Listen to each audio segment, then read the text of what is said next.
of domination. Nation of domination. Nation of domination. We are the nation of domination. Nation of domination. Nation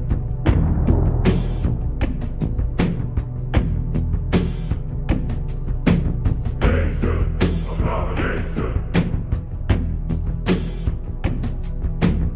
We are the nation.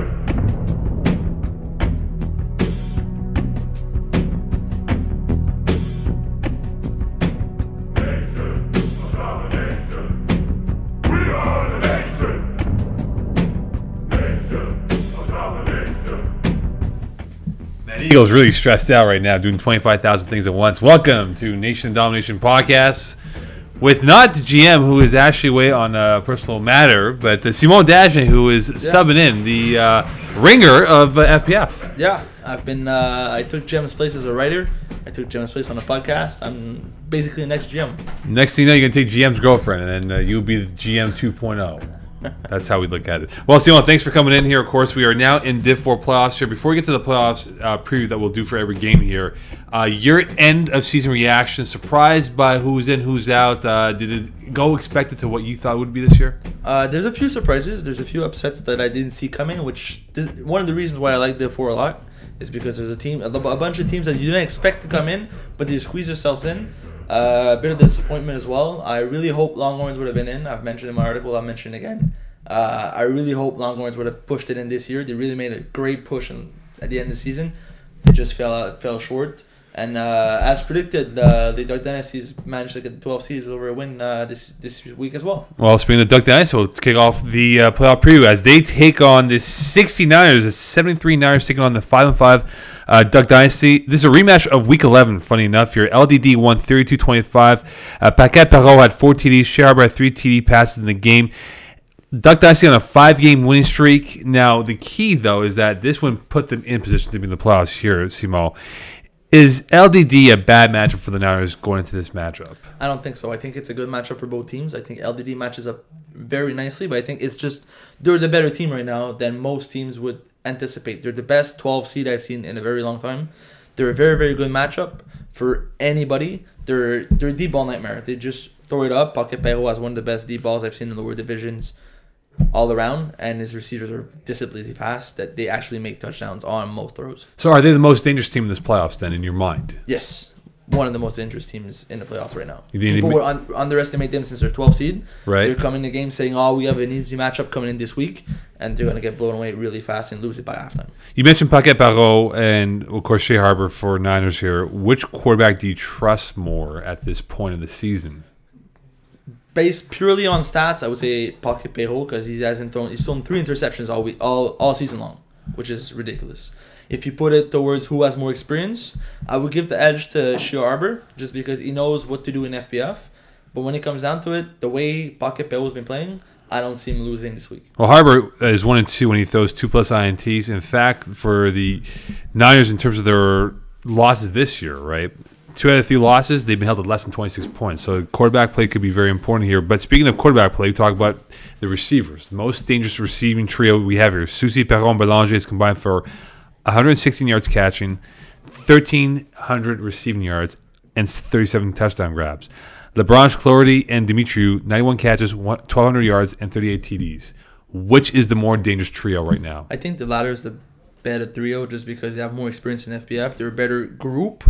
But the first one has a better chemistry with their quarterback, which comes down to when you're throwing a deep ball, whoever has the best chemistry ends up winning. In this case, the better trio would be the latter, but the most dangerous one with their quarterback would be the first one. I think when you look at these two trios, they're both explosive. But I think when it comes to clutch play, I agree. I think Dimitriou gives that edge to the Niners. He's made so many clutch grabs for them this year that I think that could be a big play. But Belanger, Soucy, these guys are phenomenal. They just, like you said, Paquette Perreault just throws it up there. They catch it every time, like a 40 bomb after 40 bomb. So it'll be fascinating to see the minimal mistakes. Who's going to have the least amount of drops and can make the third down conversions for first downs? That would be quite fascinating. Niners, though. This team's been in FPF for a while now. How disappointing would it be for them to not have a deep playoff run after a pretty good regular season? They had a pretty good season. I think it comes down really to the matchup. I would say it's disappointing for them to lose in the first round, regardless of the opponent. I'd just say overall it's a disappointment for them. But due to the opponent, since they lost last week, and I don't think they were going easy on them, I would say it's a tough loss. But I think this is one of the best matchups in the wildcard rounds. Well, it's a twofold. Had they been LDD, we would talk about them against someone else, and maybe they would have been higher in the playoff standings. Exactly. Who knows? Malud A squad 8-2. Malud against the 5-5 A squad. Malud won 30-18. Beauchamp Fraza had 5 TDs. Kevin Loubet 2 TDs, 2 INTs in their last matchup here. LP Paquette had 2 INTs. How polarizing is A squad? A squad's a strange team. Last week they pulled up 51 points against Whispers. But when they're off, they're very emotional guys. The way they play, and they let their emotions get in front of football. Where sometimes they get frustrated, they make stupid plays. But when they're on, they're really on. I think A squad, if they turn on like they did last week, because it was a must-win game. If they turn on again for the rest of the playoffs, I think A squad could be one of the best teams in Conference B. Anthony Beauchamp Fraza, do we give him enough credit with this offense? Fraza? Yeah. I don't think so. I think he's good, but he's not the best. He's a really good athlete. He makes plays with his legs. He runs around, finds his receivers. But I think the receiver core is pulling him up, instead of him pulling his receiver ups. You know, I watched him play against Game Changers 2 weeks ago. I wasn't impressed. I thought it was an opportunity for him to say, "Hey, this is our statement game." They didn't score or do anything on offense. I wasn't impressed at all. How important will be A squad's defense? Malud's 2 losses, they've been held to 14 points or less, including the one to the Game Changers. This year, A squad's defense, 69 Ts, 8 sacks. How important will they be in trying to stop Malud? I expect A squad to show up, and they have to. Malud, if you let Freza throw 5 touchdowns, Malud's going to win the game every time. Otherwise, if Freza gets stumbled and the offense is not going so well, defense is going to let touchdowns go by at some point in the game. If you manage to put up 30 points on Malud, you're going to win the game. I'll give you a key stat here for Kevin Loubet. 5 times this year, he's been held to less than 50% passing. Now, the question I have for you, will one turnover be the difference in this game? I think it's going to come down to the second turnover of the game. I think both quarterbacks are going to throw the interception. Okay. But whoever throws the second interception is going to lose the game for the team. We talk about how important it is to be disciplined in the playoffs, especially now, because how vital a 5 plays OC or UR could be for a team if they lose their star player like yourself, Simon. Which team needs to keep their composure intact going into this matchup? I would say A squad, because I think Malud are going to know how to push their buttons since they've played them already, and I think Malud they're more tended to push other players' buttons than they get pushed. Whereas A squad, they're more emotional and they might get pushed the wrong way and end up making mistakes. Whereas Malud are just going to stay on top of the game. All right, next game we have on tap here. 2.5 Dan, 7-1-2, taking on Show Me Your TDs, 4-4-2. I called out Mike Adonis saying that he's got to step up to the plate, which we'll talk about also. They didn't play each other during the regular season here, but some key stats to look at. 2.5 Dan's defense, 21 INTs, 11 sacks. Show Me Your TDs, the last 3 games, they're 1-1-1. Essentially losing by 1 point, winning by 1 point, or tying. So they've been playing some close games of late here. The most dangerous player at 2.5 Dans is who, in your mind? I'd give it hands down to Fodi Evangelista, just because on defense, he's a small guy. You don't notice him much. The entire roster's small, but you don't notice him much as a cornerback. He's great. He's fantastic. He's all over the place. He has a good vertical. He doesn't get beat easily, and when he does, he actually make plays out of it. Didn't he pick you off a few times? I remember that. Twice. I score kept that Twice. game. Last play of the game, you threw up on the end zone and picked you off? Twice. He's better than I expected him to be. I lost track how many times he picked you off in that game. QBs. Which QB do you like in this game? Joy Taylor, 73% pass completion this year. Mike Adona, 53%. Who do you like better in this matchup? I like Mike Adona as a player, but I think Joey Taylor really is the quarterback for this matchup. The way he plays, his percentage is always up. He always goes for his sure passes. Their offense is a bit weird. It's a bit unorthodox, but it works for them. The way they run it, it works nicely, and I think Joey Taylor is really running it right now. This is their season to go up. Show Me Your TD is a bad matchup for them. I think it's one of the rare teams that can actually put up against 2.5 Dans, but I don't see 2.5 Dans losing this one this week. Well, we can't make pick here. You got to make picks at the end. That's Sorry. the whole point of it. But, okay, looking at the patience, though, how important is the patience for Show Me Your TDs and trying to stop this Joy Taylor offense? As Eagle made the point before, very weird dynamics that they have in offense. The way they run the offense is special. Anybody who witnesses the games, goes up to the games, can notice it right away. It's different. You have to get with the rhythm. If you can manage to shook the rhythm up, they don't have another way around it. So if you can manage to get an INT early in the game and shook Joey Taylor off his rhythm, you might actually be able to stop 2.5 Dan's offense. Okay, who's more important for the Show Me TD's offense? Anthony Adana, who had 46 catches for 422 yards and 15 TDs, or Nicolas Bergeron, who had 15 catches for 291 and 5 TDs, but there were some big TDs that he had for them. I would say Adana, just because of the whole brotherly connection they have, him and his quarterback. They're both brothers. The way they play together, they know they're on key with one another. I think that might be the game changer for this game. Okay, one more game before we go to break here. This game, sneaky good here. Recipe for disaster, 7-3 against Zoo, who are 5-5. Didn't play each other during the regular season. More of a concern, François Delaurier or Patrick Saint-Armand for Recipe for Disaster? François Delaurier. I think everybody knows Patrick Saint-Amand. Everybody knows how dominant it is, but I think people tend to forget how François Delaurier could be the X factor in this game. He's a big guy. He's all over the place. He's a very good receiver. He's very underrated. I think he could be that X factor that Zoo actually needs to get that last grab in the end zone. Very rangy, I think. Yes. He's made some big plays this year for Zoo, my Zoo, by the way, and how well they've been this year. And look, didn't have Jeremy Gauthier for pretty much the entire season, True. half the year, for whatever you want to call it as.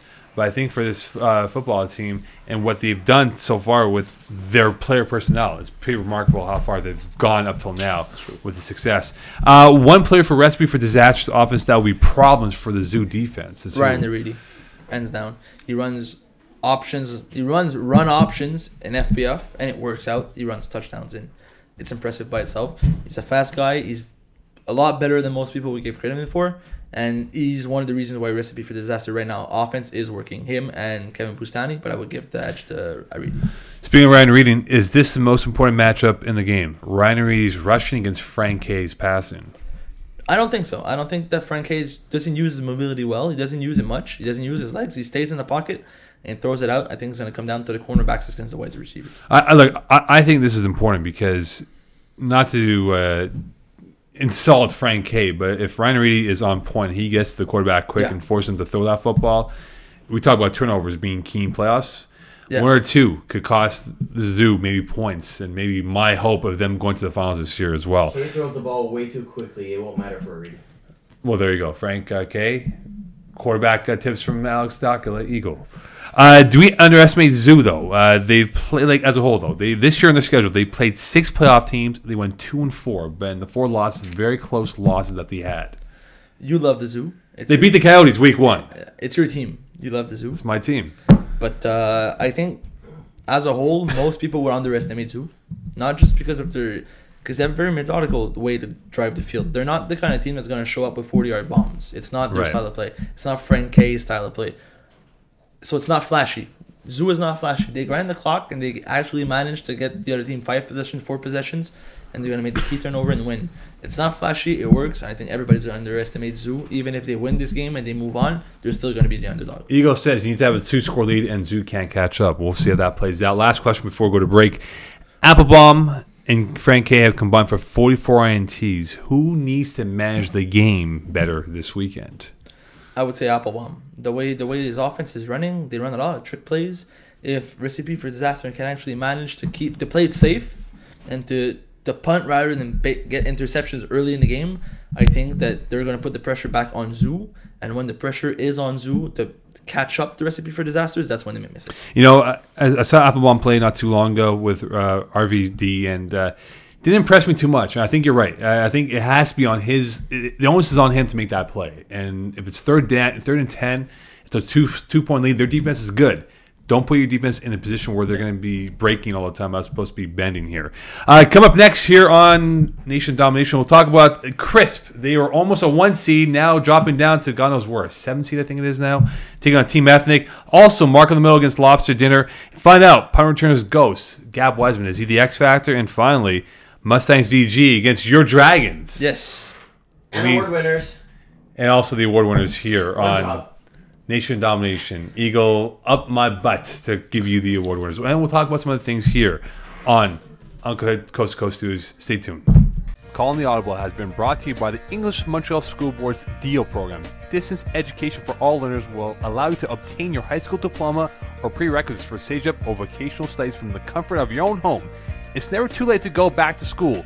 Learn anywhere at your own pace and get your diploma. Call 514-788-5937 for information or visit www.distanted.ca for more details.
Welcome back to Nation of Domination, as we will preview the award winners as we have at least 10 minutes left in this show here. Let's dive into the games here. We're now in the second half of our schedule here. Simon Dagener replacing GM Claire Etheris.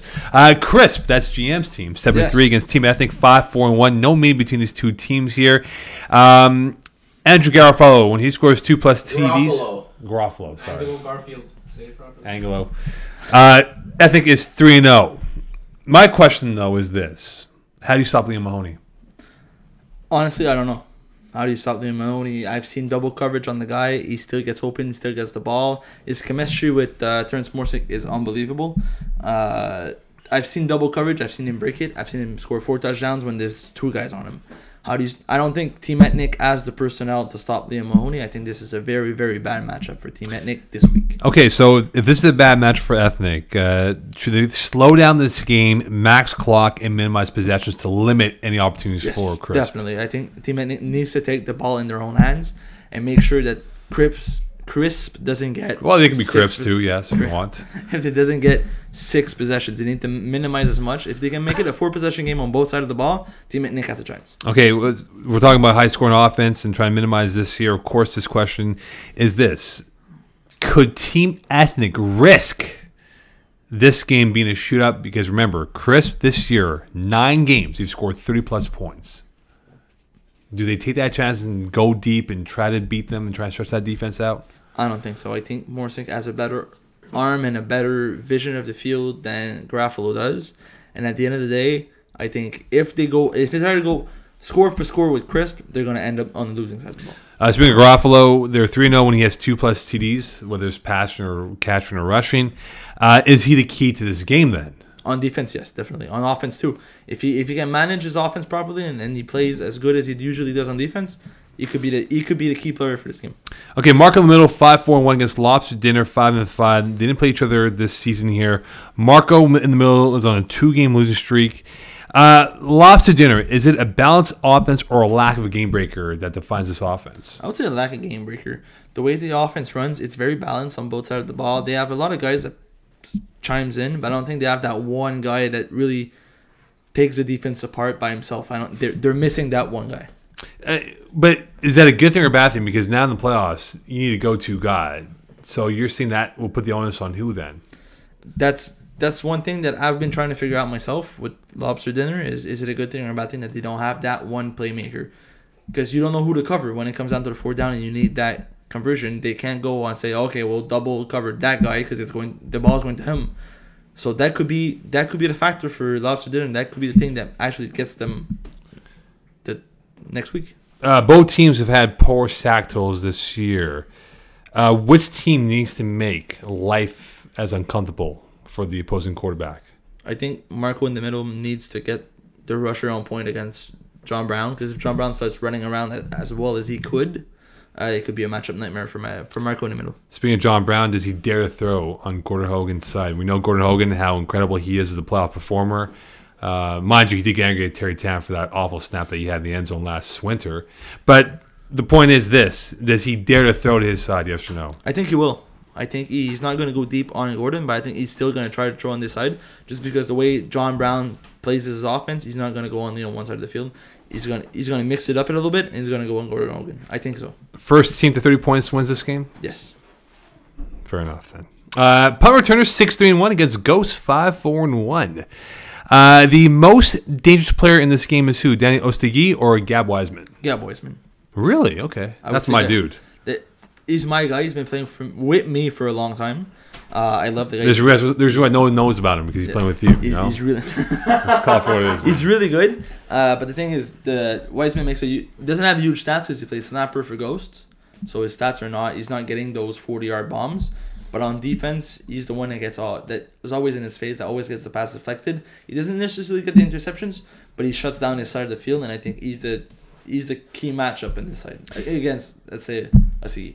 Do you have a good read on punt returners? I mean, their last 6 games are 3-3. They beat the Coyotes, lost to the San Lon Saints. Very up and down, frenetic team. So, do we know what team going into this Week 1 playoff matchup? I've been trying to get a hold of them, of punt returners, to understand the team since I've been writing my articles 11 weeks ago. I still can't figure out who punt returners are. They got really hot in the beginning of the season. They got a few good wins in. Then they started stumbling a little bit. They started spiraling. They got back. Now they're spiraling again.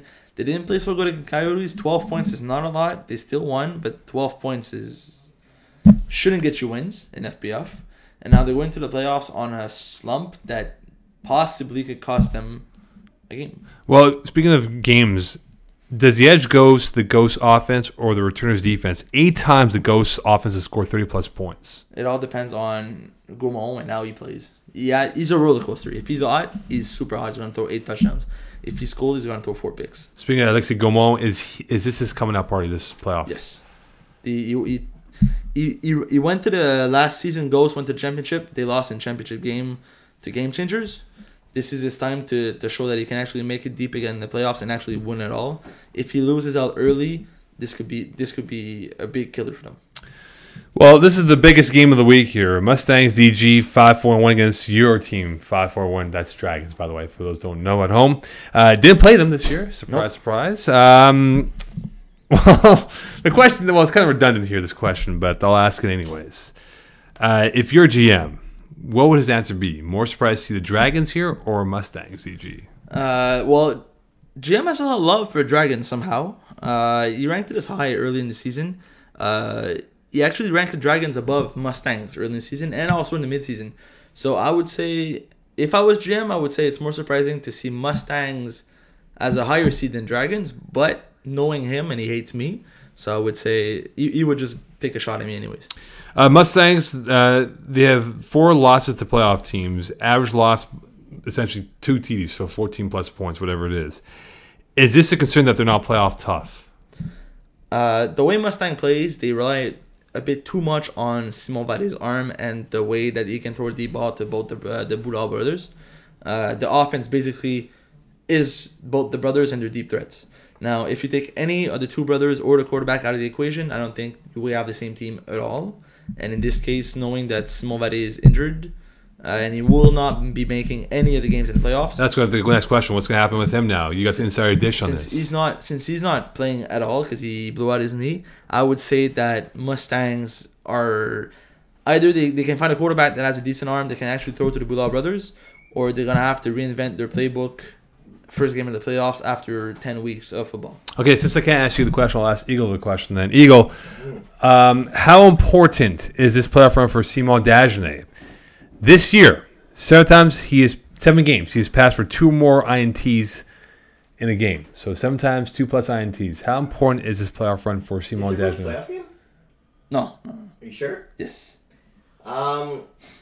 And this is being honest, I've seen Simon improve a lot. I haven't watched much of him with the Dragons this year, but I've seen him. Well, you're supposed to write on the Geratron 3000. I can speak. Don't worry, I can speak. Gotcha, you can speak, actually. I've seen Simon play with the Snatchers a lot. I'm actually, and Paolo Pisa said the same thing. We've seen a lot of improvement with him.